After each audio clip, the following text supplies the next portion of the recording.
Well, howdy all. I thought it was time for a quick little update, so I just thought I'd show you where we are at. Just been fitting up the mud guards and the running boards and all that with the new wheels on it. It actually looks quite nice.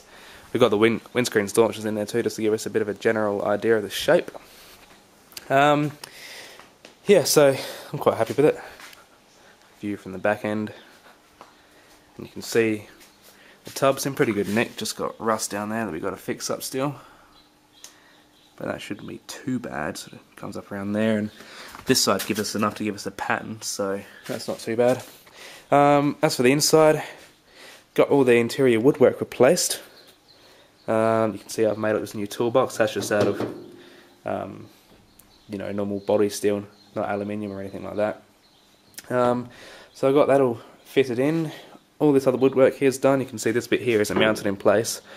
It's just sitting there for the time being. If I can get it to move. So yeah, you can see all that under there. But yeah, so now it's coming along quite nicely. We've also made up new bits that go in there. You can see we've got one more to go in here, which is on a lovely clean bench. This bit right here. These were made from, oops, ugly. These are made from the old ones, which were good enough to get a pattern from. Only just, the camera will focus. There we go. Yeah, this one was pretty badly rotted out there. This other one gave us enough to get a pattern from, so yeah, surprisingly you take away the old paint and it comes back to shiny steel, which is just like what this one was, which is the one that I've made. That isn't a crease set, by the way, it's just a shadow. So yeah. Yeah, so that's all coming along very nicely. Just got to put that other side in. We've taken this whole tub off, it's just sitting there for now. But we also made up little brackets that go down there. One on each bit of wood that comes down. That just gives it a bit more support, as well as the 3 screws that came in the back up in there. So yeah, that's coming along very nicely. Apart from that, there's not a lot else to report on that. Apart from the hood bows, we've got these ones here. They're from a Dodge 4, a 1926 Dodge.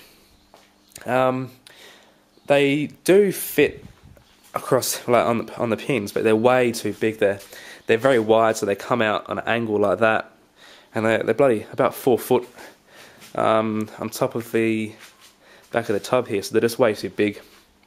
And when you look at them from across the front of it, they're way too wide as well. So we got 2 options. We could use the mechanisms from them and make new hood bows, which we'll probably have to do anyway, but you know, make them shorter and smaller and modify them that way. Or we could make up our own mechanism ourselves, possibly not using this tubular stuff, maybe it's using flat steel like this one is here. That's the other option, but that's a long way down the track yet. We've still got a fair bit to go. We've got to replace all the rust that runs along down in there, and it's the same on the other side.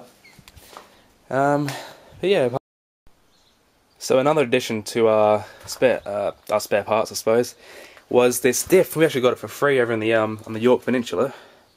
It was advertised in our club magazine, complete free. So that was a bonus. You can see you've got the torque tube here. We've taken all the bits. You've got your brake hubs with your axles. You can see they're all pretty horrible, but they're all intact. So there's 2 of them. And then you got your cardon shaft, which is connected to the diff assembly. This is pretty manky when we got it, so we've washed it out and sort of just coated in WD-40.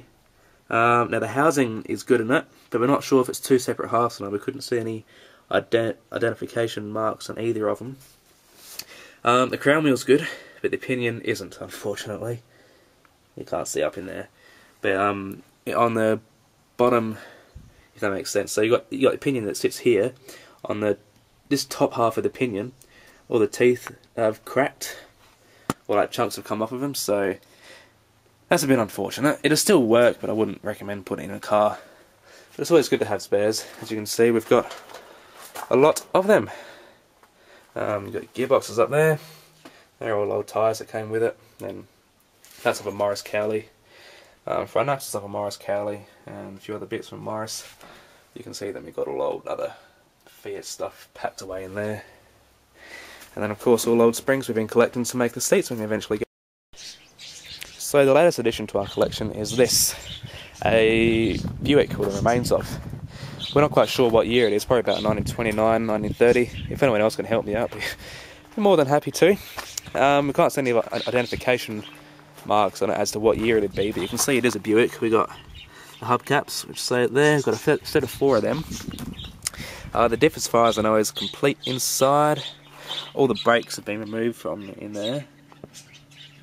Not a bit hard to show in there, but that's a spring setup, if that helps identify anything. You've got just pivots here, and then mounts down there. Got the complete front axle apart from the bar that goes across to each one. Got the main axle, but it's been welded up down there on either side, so there's a solid axle and it pivots on this big round pin, or the pin on the big round disc, whatever I suppose you could call it. A bit hard to show, but yeah, that's how it turns on that. You can see the front of the chassis has been cut off. But yeah, we got it for free, so I thought I might as well grab it, and whatever parts are good we can always sell and get a bit of money off them. That can go towards the upholstery on the Fiat. So yeah, so we've made a fair bit of progress lately. Happy with that. Anyway, that's all for now. I'll keep you posted. Cheers.